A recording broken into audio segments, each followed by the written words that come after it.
Okay, so we have a coffee machine that needs some work, obviously. It says that it puts out 10 ounces of coffee every time it fills a cup, and we're thinking it's smaller than that. The key phrase there is the bottom of that paragraph that says, is there evidence that the machine is shortchanging the customers? Okay, shortchanging means less than. Is there evidence means we're going to do a hypothesis test. Okay, but in this case, there's not an X and a Y and everything. Okay, I'm going to go ahead and see if I can't draw my lines here and make sense of this. Okay, again, we're going to do a hypothesis test because it says, is there evidence? Okay, so the first thing we notice, there are 20 cups of coffee.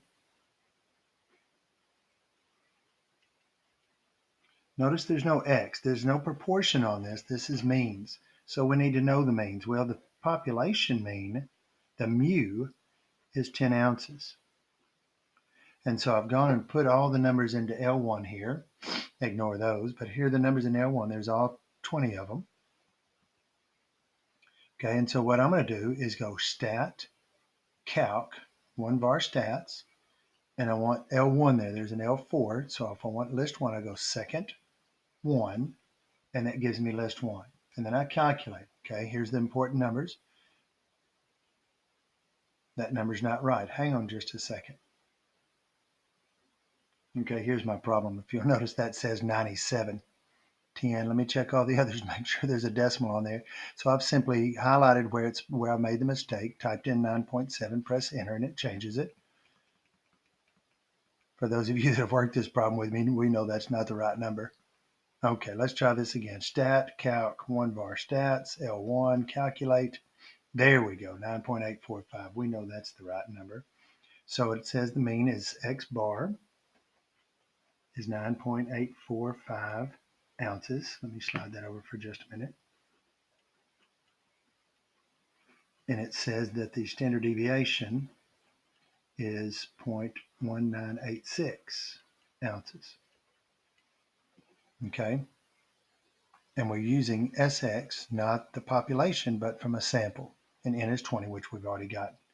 Okay, a couple other things we need to do. We've got all this information here.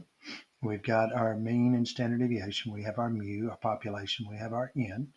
Okay, we also need, we're going to end up needing our hypothesis.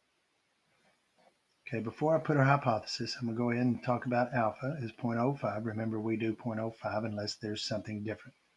So I'm going to say my null hypothesis.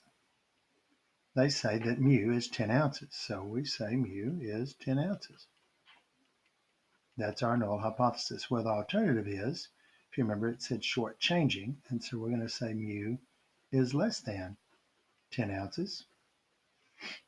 And we're ready to go. Now, conditions are pretty much the same. It said there's a random sample of coffee cups of coffee.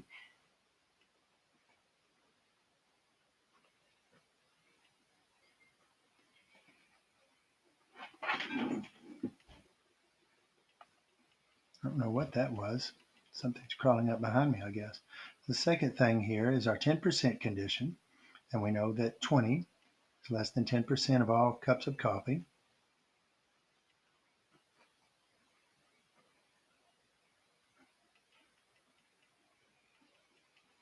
Now, here's what's new. The third thing is we do a histogram. We don't do success failures for means. Okay, we're doing averages, so we do a histogram. And with this histogram, we want to see if it's roughly symmetric, and we want to see if it's unimodal. Now, I'm going to go ahead and say this. Both of these are going to be yes, because I'm not going to ask you to do something and give you a problem where you're not going to be able to do it. Neither is College Board. But let's go ahead and look at this. Okay, we've got our numbers here, but we want to graph this. So we go second y equals, and the first thing we need to do is turn our scatter plot, our plot one, we turn it on. It's highlighted. Then we come down here. We want to do the histogram. It is highlighted. We put the data for this one in L1. And then we come down and we're going to pick a graph. And I'm going to go magenta just because I want something different. We're going to see how it shows up on the screen here. And so now once we do that, how do we make it appear? Okay, to make this graph occur, we're dealing with statistics. We put numbers in a graph. We go zoom. And if you look down here at the bottom, it says stats. And we go zoom 9. And there is our histogram. Okay, I hope you can see that. Now, is it roughly symmetric? Kinda. Is it unimodal? Definitely. And so we're going to say both of these are yes. Now, here's what some of you are going to forget to do. We need to rough sketch this sucker in here real quick. So we're going to draw this. Here's going to be our first one. Here's our second one. Here's our third one. And it doesn't have to be exact. It just has to be fairly close. Okay. Extend that a little bit. Draw another one right there. There's our histogram. Okay. So now we're going to do a t-test. Okay. T-test. Okay. So before we can do our t-test, we have to find our new standard deviation. Our new standard deviation is this sample standard deviation, Sx, over the square root of n. So in other words, it's 0.1986 over the square root of 20. Okay, and I'm not even going to write that number down because I don't want to make a mechanical error here. I don't want to add something, multiply something, do something wrong. So I'm just going to leave it as that. They know what we're talking about. The other thing is to find our t-score. Our t-score is just like our z-score. To find it, it's x bar minus mu over our new standard deviation. Okay, now watch what else I'm not going to do. I'm not writing anything there until I get something on here. I'm not putting anything here until I get something on here. So here we go. I'm going to clear that. Second quit, get off of that screen. We're going to run a t-test. There's a one sample, not one proportion, one sample t-test. So I'll go stat test, and I look right there. Number 2 is a t-test.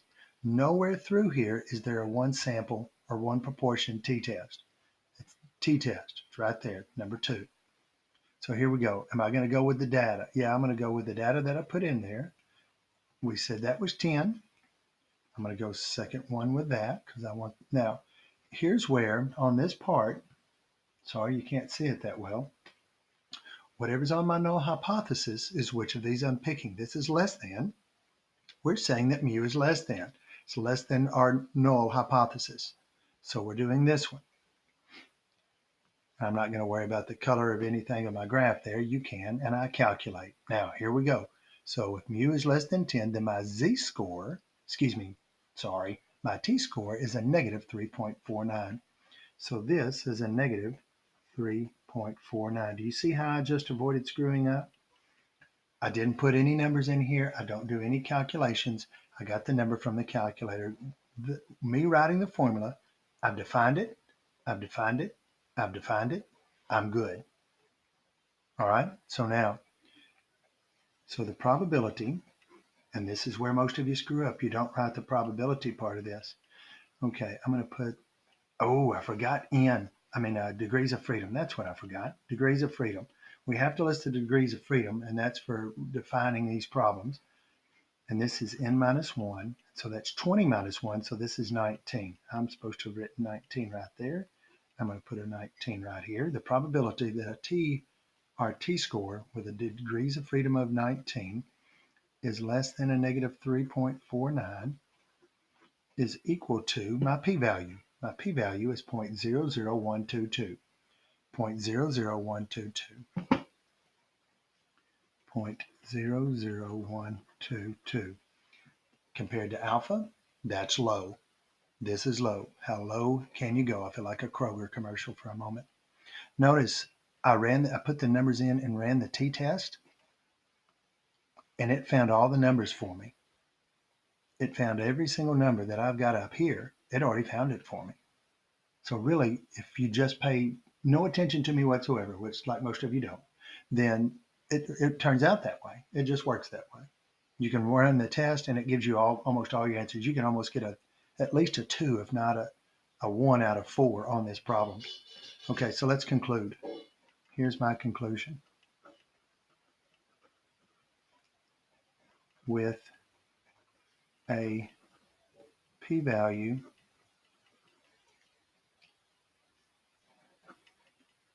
less than alpha, you can use symbols on any of that you want to, we reject the null hypothesis.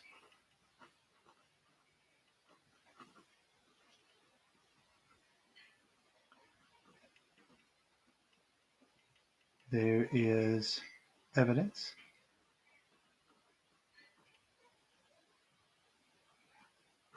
the mean, and this is what most of you need to make sure you're right, the mean amount of coffee, you could say the average if you wanted to, the mean amount of coffee dispensed by the machine